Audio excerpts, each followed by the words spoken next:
Thank you for watching Scary Bear Attacks. If you like this episode, please remember to hit the like button and leave a comment or two, then subscribe and click on the bell to receive notifications of whenever we release new videos. Also, please remember to share them to your social media. Welcome back to Scary Bear Attacks. Today's episode takes us to a very unlikely location for a bear attack. Maple Ridge, British Columbia is a scenic community nestled between the Fraser River and Golden Ears mountain range. Known for its lush forests, mild coastal climate, and vibrant wildlife, this region is home to towering Douglas firs, western red cedars, and big-leaf maples. Shrubs like salmonberry, Oregon grape, and red elderberry thrive here, alongside berry bushes such as blackberry, huckleberry, and thimbleberry. Wildlife sightings are common, with black bears, deer, and coyotes often seen in the area. Along the outskirts of town, predators like bobcats, coyotes, cougars, and black bears thrive in the relative safety of human development. In an environment like Maple Ridge, wildlife is almost encouraged in direct and indirect ways to move into town. As we've discussed in episodes regarding bears moving into Japanese cities, the tempting scents of garbage and food drift on the winds for several miles away from town, notifying hungry bears and other animals with keen noses of what awaits them there. We think of it as cute when we see a raccoon raiding a trash can, but the underlying problem is that if one animal can smell the food, it's likely that many, even larger animals, can smell it as well. Here in the U.S., we celebrate Thanksgiving with an extravaganza of delicious foods, prepared to enjoy with friends, family, and sometimes strangers. It is a time of thankfulness and reconciliation for our society. At this time of year, you would think that most, if not all, bears would be safely sleeping in their winter dens, hibernating until winter ends. The only bears out of the den at this time of year are bears that can't find enough calories to hibernate, or bears that can find enough food to avoid hibernation. Imagine if those delicious Thanksgiving foods were tempting you all year round.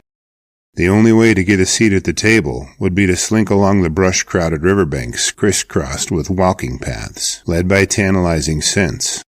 You never know, a bear who follows his nose might end up right in the middle of town and looking for food. Around 2:30 p.m. on November 20th, 2024, a resident of Maple Ridge, whom we will refer to as Paul, was planning to take his dog Rufus out for one of their routine walks along the nearby nature trails. It isn't stated whether Paul owned bear spray, let alone ever took it on his routine walks with Rufus, but they were walking on city trails, so how could they anticipate an encounter with a bear? Paul liked to take Rufus on hikes to the many trail systems that are nearby 240th Street. Toward the south end of the road was a trail system along the Kanaka Creek drainage. The creek starts up toward Alouette Lake and traverses a handful of state parks, forested areas, and recreation land before plunging right through the heart of Maple Ridge. Kanaka River trail systems follow the riparian zone of the river, which is crowded with dense vegetation that limits visibility. Berry bushes thrive in these areas, which act as an added draw to bears, especially hungry ones, and they are all hungry in the fall. As Rufus and Paul meandered the trail, they were unaware that their path was about to intersect with a bear. Now, one important detail worth mentioning is that after Paul and Rufus got a short distance off the busier part of the trail, Paul let Rufus off leash. His likely reasoning was a common one. His dog could wander and vent his energy as he investigated scents and curiosities along the trail. But this also allowed Rufus to exercise a certain amount of independence to a dangerous degree. While navigating the trail, Paul was passing through a dense patch of brush when he and Rufus came upon a black bear near the trail. Now, if Rufus had been on a leash, Paul could have led the dog away from the bear, but given he was off leash, Rufus began barking and advancing toward the bear. Recognizing the danger, Paul intervened by calling Rufus and trying to get control of the dog. After the bear briefly pursued Rufus, Paul was able to get a hold of the dog's collar and began leading him away. Unfortunately for Paul, the bear wasn't satisfied with being rid of the dog, and it closed in on Paul. Now realizing the bear wasn't finished with the dog or its owner, Paul began to yell as the bear bit and clawed at him. 3 fishermen who were drowning some flies along the river heard the commotion and came running to investigate.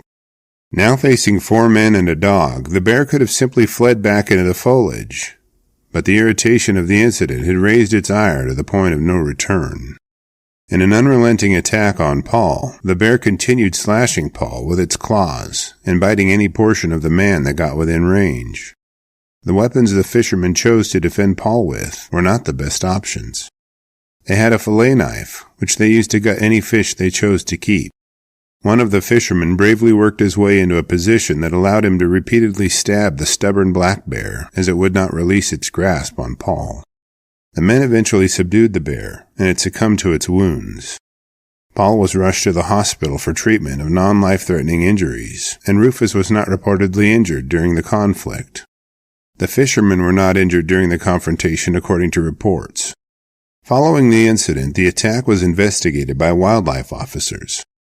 There was no report of any animal carcasses cached nearby, nor were there cubs observed at the location.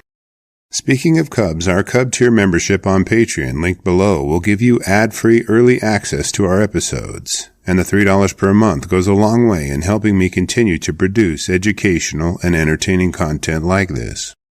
Although the reason for the attack was attributed to Rufus antagonizing the bear, Paul and the fishermen were deemed to have acted in self-defense. They were not issued citations for their actions that led to the bear's death. While in the hospital, Paul was treated for gashes and puncture wounds. His injuries were cleaned, and he was released from the hospital soon after to heal at home. An necropsy on the bear's carcass is underway to better understand why it didn't leave when it had the chance. The carcass will be examined for overall health and condition, as well as the presence of rabies or other diseases that may have contributed to the attack. British Columbia hosts a black bear population of 120,000 to 150,000 black bears. The province covers approximately 374,000 square miles, which means there are about 2 to 3 square miles for every black bear, which is a very high population density. There are reportedly 5 bear attacks each year in the province, with most being caused by surprise encounters on trail systems. According to British Columbia Conservation Officer Service, 50 black bear were killed in the province in the last month. Of those bears, 41 were killed by officers for nuisance behaviors, and the remaining 9 may have been killed for humane purposes to end suffering due to injury or illness, or ill health. This unfortunate encounter serves as a reminder of the risks inherent in sharing space with wildlife. While both the man and his dog are fortunate to have survived, the potential injury or death of the man and his dog remains a sobering possibility. After reviewing the facts surrounding this episode, I'm left with a few questions for you. How can residents of wildlife-rich areas like Maple Ridge better prepare for unexpected bear encounters? Do you live in an area in which bears are encroaching on human development? If so, do you take measures to prevent luring bears close to your area? I will gladly read and reply to your thoughts, so post them in the comment section below, and let's talk about it. Thank you for watching Scary Bear Attacks. If you've enjoyed this episode, please consider clicking on the like button and clicking on the bell icon. We'll help you know when we post our new episodes. Posting our video links to your social media profiles furthers awareness, and it's fun. We slashed our prices in our merch store, linked below, so check out the bargains there while you shop. As a member of our human community, remember to adventure bravely and be careful out there, especially in bear country.